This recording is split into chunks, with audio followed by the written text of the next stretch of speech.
Hello student, आपको पिछली class में बताया गया था कि how to balance unbalance equation.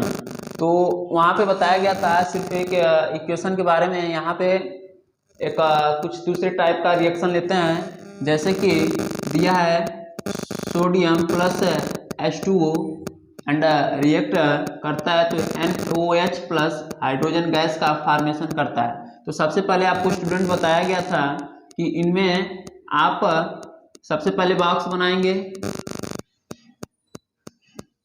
Box बनाने के बाद आप स्टेप फर्स्ट में आप बॉक्स बनाएंगे। स्टेप सेकेंड में आप ऐसे टेबल आपको बनाने के लिए कहा गया था, ऐसे आप टेबल बनाएंगे। टेबल में सबसे पहले यहाँ पे आपको बताया गया था कि ये एलिमेंट होगा, ये रिएक्टेंट और ये क्या प्रोडक्ट। तो इसमें बताया गया था कि एलिमेंट यहाँ पे कौन कौन, सोडियम है, हाइड्रोजन है, ऑक्सीजन है। रिएक्टेंट में सोडियम की जो नंबर है कितना है 1 है, हाइड्रोजन कितना है 2 है, ऑक्सीजन कितना है 1।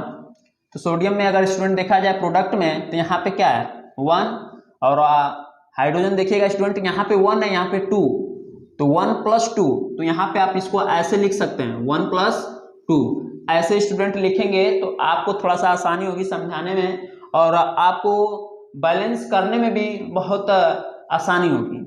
तो 1 + 2 करते हैं। और ऑक्सीजन अगर देखा जाए तो यहाँ पे भी क्या है 1।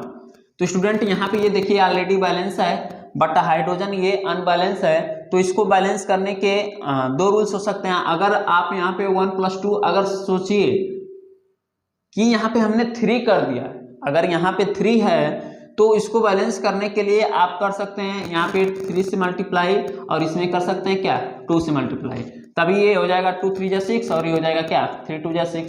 बट अगर ये ऐसे आप लिखे हैं तो एक कंडीशन और बन सकती है कि इस 1 में 2 से मल्टीप्लाई करें तो 1 2 = 2 और 2 + 2 = 4, और यहाँ पे 2 से मल्टीप्लाई करें तो ये 4 हो जाएगा। तो ये पहली कंडीशन थी। और दूसरी कंडीशन ये है कि अगर इस 1 में आप 2 से मल्टीप्लाई करो इस 1 में, तो यहाँ पे आएगा क्या 4, और यहाँ पे 2 से मल्टीप्लाई करेंगे तो भी आएगा 4। तो ये कंडीशन सबसे बेहतरीन होगी, क्योंकि आपको यहाँ पे समझ में आएगा। ऐसे इस तरीके से करेंगे तो यहाँ पे स्टूडेंट देखिएगा कि 2 से मल्टीप्लाई हमने किस में किया, प्रोडक्ट में, और किस में हाइड्रोजन में। तो प्रोडक्ट आप हाइड्रोजन देखिए 1 यहाँ पे 1 में किया है, तो 1 वाले हाइड्रोजन में हम करेंगे मल्टीप्लाई 2 से। यहाँ बॉक्स के बाहर हमेशा बताया गया था कि बॉक्स के बाहर हमेशा 2 से मल्टीप्लाई करेंगे, तो ये आपका हो गया क्या 2। स्टूडेंट अब ये तो 2 हो गया। अब यहाँ पे भी मल्टीप्लाई हमने किया है हाइड्रोजन में, तो हाइड्रोजन में ये रिएक्टेंट में किया है, तो यहाँ पे भी आप लिखेंगे क्या 2।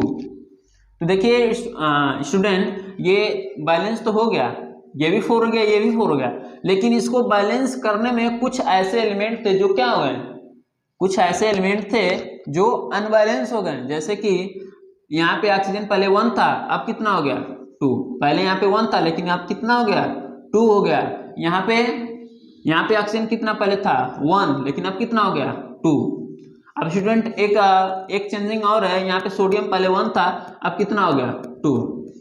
अब इसको ये भी बैलेंस, ये भी बैलेंस, ये बैलेंस हो गया, बट सोडियम क्या है अनबैलेंस है। तो इसको अनबैलेंस करने के करेंगे तो ये 2 से मल्टीप्लाई करेंगे, और किसमें सोडियम में और किसमें रिएक्टेंट में, तो सोडियम ये और रिएक्टेंट ये।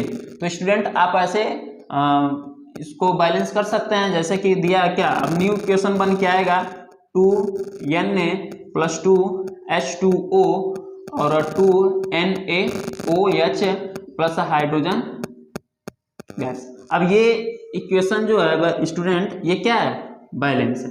तो इस प्रकार से आप इक्वेशन को बैलेंस कर सकते हैं। और नेक्स्ट पे आते हैं, जैसे कि नेक्स्ट में यहाँ नेक्स्ट पे आते हैं, ये बैलेंस हो गया। अब स्टूडेंट पढ़ना है type of chemical reaction.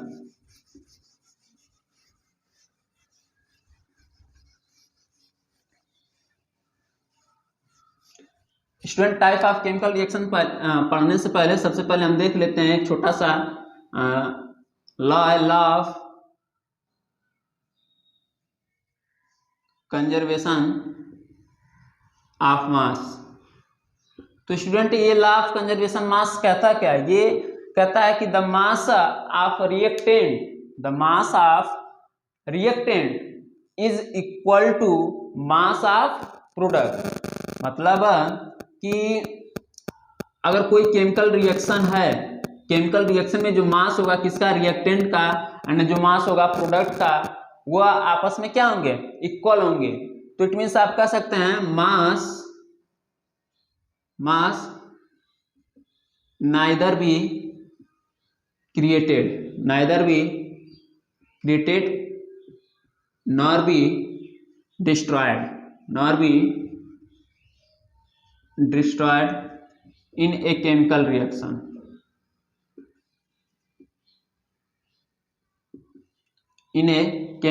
reaction। और on the other hand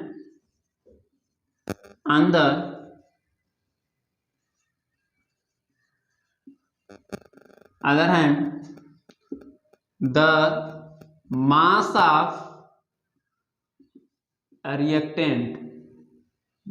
of reactant is equal to mass of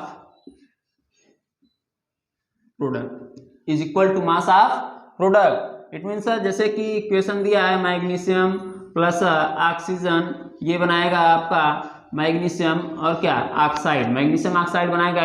student इसको बैलेंस कीजिए, ये बैलेंस हो गया। अगर एक मैग्नीशियम का देखा जाए एटॉमिक मास तो होता है 24, तो 2 मैग्नीशियम है तो 24 इंटू 2 इंटू आएगा क्या? 48। और एक ऑक्सीजन का होता है 16, तो 2 ऑक्सीजन है तो ये हो गया क्या?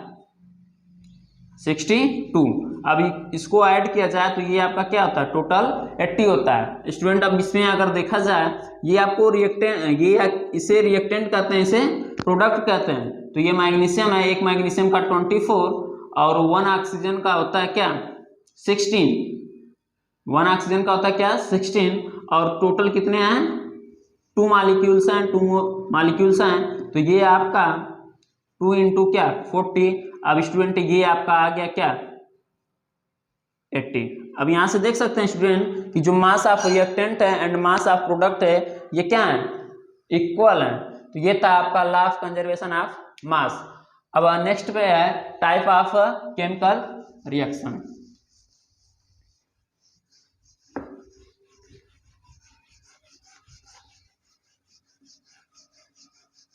Next student type of chemical reaction. जैसे कि यहाँ पे आप पिछली क्लास में पढ़े थे कि केमिकल रिएक्शन क्या होता है।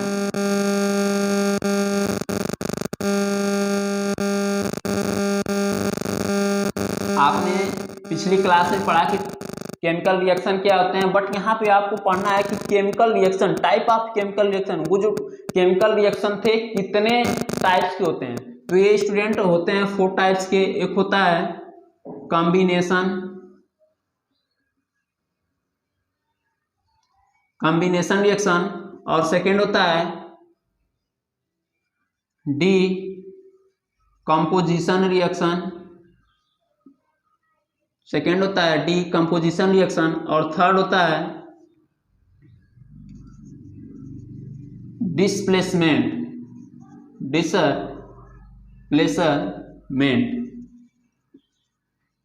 रिएक्शन, एंड फोर्थ होता है डबल डिस्प्लेसमेंट रिएक्शन। ये 4 टाइप्स के रिएक्शन होते हैं स्टूडेंट। ये 4 आपको एक एक करके पढ़ना है। तो सबसे पहले फर्स्ट पे आते हैं कि व्हाट इज केमिकल रिएक्शन। तो स्टूडेंट केमिकल रिएक्शन क्या होता है कि इनमें जो रिएक्टेंट होता है ये 2 और मोर होता है। 2 भी हो सकता है, रिएक्टेंट नंबर ऑफ रिएक्टेंट जो है 2 हो सकता है और 2 और मोर भी हो सकता है। तो यहाँ पे और जब रिएक्ट करेगा तो फॉर्मेशन होता है सिंगल प्रोडक्ट का। तो ऐसे रिएक्शन को, इस टाइप के रिएक्शन को हम कॉम्बिनेशन रिएक्शन कहते हैं। इट मीन्स जैसे कि देख सकते हैं कि when 2 or more reactant reactor with each other then formation of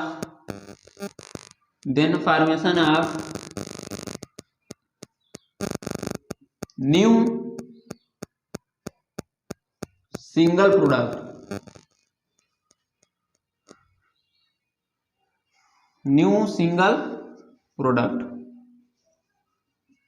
जैसे कि एग्जांपल स्टूडेंट लिया जाए, जैसे देखिएगा ये मैग्नीशियम है, फिर क्या है ऑक्सीजन है, रिएक्ट करेगा तो बना क्या मैग्नीशियम ऑक्साइड। तो स्टूडेंट देखिएगा यहाँ पे क्या है कि जो रिएक्टेंट है ना ये क्या है 2 आर मोर है, मतलब एक दो हो सकते हैं, 2 से अधिक भी हो सकते हैं। और जब ऐसी कंडीशन हो और प्रोडक्ट में सिर्फ सिंगल प्रोडक्ट का फॉर्मेशन हो तो उसे हम कॉम्बिनेशन रिएक्शन कहते हैं। दूसरा अगर देखा जाए जैसे क्या है कैल्शियम ऑक्साइड H2O, तो फॉर्मेशन होता है कैल्शियम हाइड्रोक्साइड का। अब स्टूडेंट एक चीज ध्यान दीजिएगा कि ये जो केमिकल रिएक्शन होता है ना ये एक्सोथर्मिक होता है। क्या होता है एक्सोथर्मिक। अब एक्सोथर्मिक क्या होता है, तो एक्सोथर्मिक हम बताते हैं कि एक्सोथर्मिक ऐसा रिएक्शन जिसमें से हीट रिलीज हो। जब हीट रिलीज होती है तो वो क्या होता है, उस रिएक्शन को हम एक्सोथर्मिक कहते हैं। तो यहाँ पे देखिएगा ये जो कैल्शियम ऑक्साइड है ये जब रिएक्ट करता है H2O से तो यहाँ से इसके साथ साथ हीट रिलीज करता है, और जब हीट रिलीज करता है तो इस combination reaction always show exothermic. यहाँ पे लिख सकते हैं कि जो कॉम्बिनेशन रिएक्शन होता है ऑलवेज क्या होता है, ऑलवेज एक्सोथर्मिक। तो ये स्टूडेंट था आपका first combination reaction. And second है आपका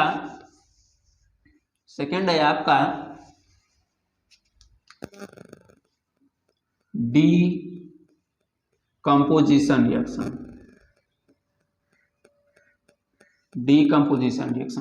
तो स्टूडेंट इसमें क्या होता है ना कि ये जो कॉम्बिनेशन रिएक्शन आपने पढ़ा, ये जो कॉम्बिनेशन रिएक्शन की डिफिनीशन है बस इसका रिवर्स होता है।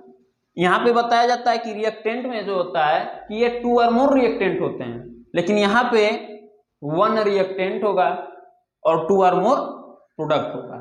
तो यहाँ पे लिख सकते हैं कि व्हेन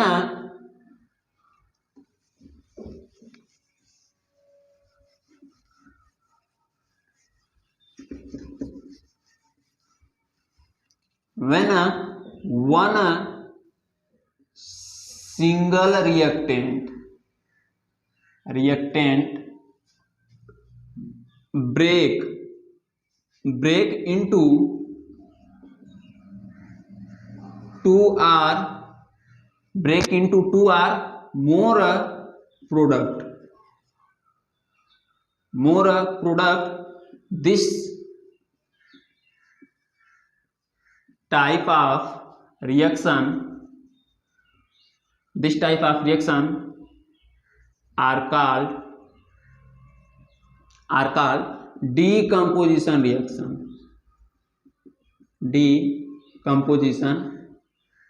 reaction। जैसे कि ले लिया जाए एग्जांपल CaCO3, इसे हम लाइम स्टोन भी कहते हैं, कैल्शियम कार्बोनेट भी। इसको जब आप हीट देंगे तो ये डिसोसिएट होता है calcium oxide plus carbon dioxide में। तो स्टूडेंट यहाँ पे देखिएगा कि यहाँ पे जो रिएक्टेंट है ये क्या है सिंगल है, बट ये प्रोडक्ट क्या है 2 और मोर है। प्रोडक्ट क्या है 2 या 2 से अधिक है। तो इस टाइप के रिएक्शन को हम डीकम्पोजिशन रिएक्शन कहते हैं। और जो डीकम्पोजिशन रिएक्शन होता है यह एंडोथर्मिक होता है। ये जो डीकम्पोजिशन होता है एंडोथर्मिक होता है। एंडोथर्मिक क्या होता है, एंडोथर्मिक हुआ जिसे हमें हीट दें, जो हीट को एब्जॉर्ब करे। जो हीट को एब्जॉर्ब करता है वह एंडोथर्मिक, जो हीट को रिलीज करता है वह एक्सोथर्मिक। तो कॉम्बिनेशन में बताया गया कि कॉम्बिनेशन रिएक्शन ये क्या होता है, एक्सोथर्मिक होता है, और ये डीकंपोजिशन रिएक्शन क्या होता है, एंडोथर्मिक होता है। तो ये स्टूडेंट आपका था हाँ कि D composition reaction always endothermic, always endothermic, ये आपका था डिकम्पोजिशन रिएक्शन। अब नेक्स्ट है आपका, नेक्स्ट है डिस्प्लेसमेंट रिएक्शन।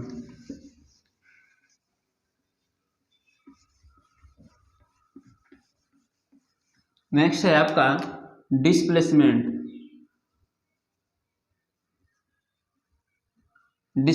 रिएक्शन। अब क्या है स्टूडेंट, डिस्प्लेसमेंट रिएक्शन क्या होता है? तो स्टूडेंट आपको यहाँ से नाम से पता चल रहा है, डिस्प्लेसमेंट मतलब किसी को क्या करना है, डिस्प्लेस करना।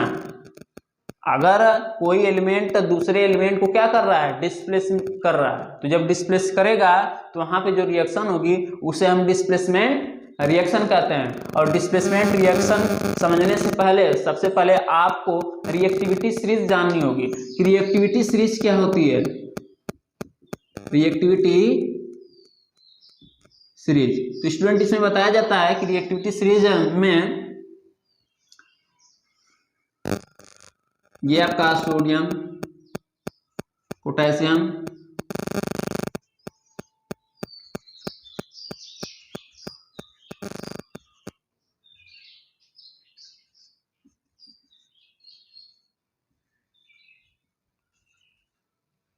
ये आपका हाइड्रोजन, हाइड्रोजन के बाद आता है कॉपर, उसके बाद सिल्वर, उसके बाद आता है गोल्ड। तो हाइड्रोजन से ऊपर जो भी स्टूडेंट होते हैं ना, जो भी एलिमेंट होते हैं, ये क्या होते हैं, मोर रिएक्टिव होते हैं। क्या होते हैं, मोर रिएक्टिव होते हैं। और हाइड्रोजन से नीचे जो भी होते हैं ये क्या होते हैं, लेस रिएक्टिव होते हैं। ये लेस रिएक्टिव होते हैं। अब देखिएगा एक एग्जांपल मैं बताता हूं डिस्प्लेसमेंट रिएक्शन का, अभी तुरंत समझ में आ जाएगा आपको। जैसे कि क्या है, कॉपर सल्फेट है। अब उस कॉपर सल्फेट में हम क्या है कि जिंक को डिजोल्व करते हैं, तो ये क्या करता है, बना लेता है जिंक सल्फेट और प्लस क्या, कॉपर, ये आपका ये बनाता है। अब ये जो कॉपर होता है ना, कलर में कैसा होता है, ब्लू होता है, और जैसे ये जिंक इसको डिस्प्लेस करता है तो ये चेंज होता है ब्लू से किसमें, कलर लेस हो जाता है। अब स्टूडेंट यहाँ पे एक चीज आपको समझ में नहीं आएगा कि ये जिंक कॉपर को कर रहा है या कॉपर जिंक को कर रहा है। तो ये आपको बताएगा क्या, रिएक्टिविटी सीरीज। जो ऊपर उसकी रिएक्टिविटी मोर होगी, जो नीचे उसकी रिएक्टिविटी लेस होगी। तो स्टूडेंट अगर देखा जाए तो जिंक को अगर देखा जाए तो ये आपका क्या है, जिंक, और कॉपर देखा जाए तो ये, अब देखिएगा कॉपर। तो यहाँ पे क्या है, मोर रिएक्टिविटी सीरीज में है क्या, जिंक, और लेस में क्या है, कॉपर। तो इसका पावर क्या होगा, अधिक होगा। अब इसको क्या करेगा, डिस्प्लेस कर देगा। तो स्टूडेंट ये था आपका डिस्प्लेसमेंट रिएक्शन, जो किसी भी सॉल्यूशन से एलिमेंट को वहां पे क्या करेगा, डिस्प्लेस कर देगा। तो this type of reaction are called displacement reaction. Next है डबल डिस्प्लेसमेंट रिएक्शन होता है। डबल डिस्प्लेसमेंट रिएक्शन, अब स्टूडेंट आगे का कल पढ़ेंगे, जो आपको सब कुछ बताया गया, रिवीजन करते जाइए। Thank you.